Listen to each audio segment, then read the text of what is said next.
हैं दुश्मन से खतरनाक खफा दोस्त होते हैं। कौन कब कहां आपको दगा दे कहा नहीं जा सकता। राजनीति में भी कुछ ऐसा ही है।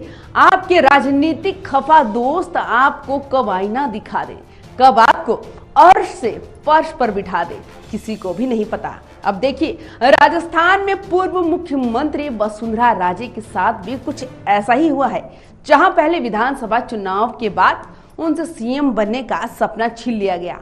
उसके बाद लोकसभा चुनाव में ना तो उन्हें कैबिनेट में शामिल किया गया और ना ही उनके बेटे को पद दिया गया।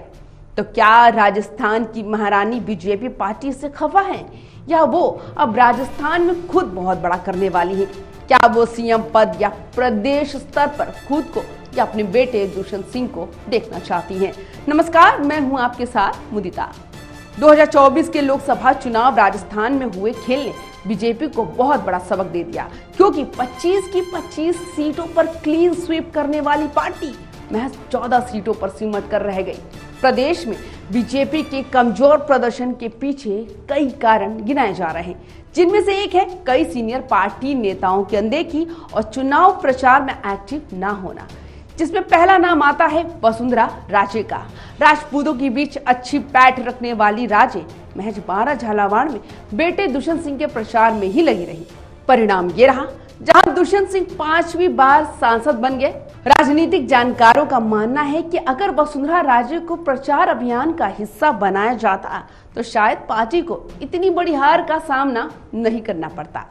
सूत्रों के हवाले से ऐसी खबरें सामने आ रही हैं कि बीजेपी राजस्थान में प्रदेश स्तर पर संगठन में बड़े बदलाव कर सकती है। हो सकता है कि प्रदेशाध्यक्ष पर बदलाव किए जाए। पार्टी का मानना है कि वर्तमान प्रदेशाध्यक्ष सीपी जोशी प्रदेश की जाति समीकरण में फिट नहीं बैठ रहे। हो सकता है ऐसा इसलिए क्योंकि मुख्यमंत्री भजनलाल शर्मा ब्राह्मण हैं और प्रदेशाध्यक्ष सीपी जोशी भी ब्राह्मण हैं। ऐसे में सवाल ये उठता है कि सीपी जोशी प्रदेशाध्यक्ष पद से हटते हैं तो उनकी जगह कौन लेगा? क्या पूर्व सीएम वसुंधरा राजे का नाम या उनके किसी विश्वसनीय का नाम प्रस्तावित किया जा सकता है? क्योंकि आप सभी ने देखा कि लोकसभा चुनाव में किस तरह से पार्टी को हार का सामना करना पड़ा। कहा जा रहा है कि ऐसा इसलिए हुआ क्योंकि वसुंधरा राजे सिर्फ अपने बेटे दुष्यंत सिंह के झालावाड़ 12 में ही प्रचार कर रही थी। बाकी जगह पर वो ज्यादा एक्टिव नहीं दिखी, इसलिए पार्टी को 25 में से 14 सीटें ही मिल पाई। लेकिन कहीं ना कहीं वसुंधरा राजे की ये नाराजगी का भी नतीजा हो सकता है, क्योंकि भजनलाल शर्मा को सीएम बनाने के बाद वसुंधरा को ना तो सीएम पद मिला, ना ही उन्हें कैबिनेट में शामिल किया गया। अभी हाल ही में एनडीए की बैठक में वसुंधरा राजे थोड़ी भूजी सी दिखी, जिसमें राजे नजरें नीचे करके गंभीर मुद्रा में नजर आई। इन तस्वीर को देखकर सियासी गलियारों में चर्चाओं का दौर गर्म रहा। हर कोई यही पूछ रहा कि राजे इतनी गंभीर मुद्रा में क्यों बैठी हैं। पहले अटकलें लगाई जा रही थी कि पूर्व सीएम वसुंधरा राजे के बेटे दुष्यंत सिंह को मंत्री बनाया जाएगा, लेकिन पीएम मोदी ने दुष्यंत सिंह की तुलना में गजेंद्र सिंह शेखावत को तवज्जो दी है। खैर, सियासी जानकार इसके अलग अलग मायने निकाल रहे हैं।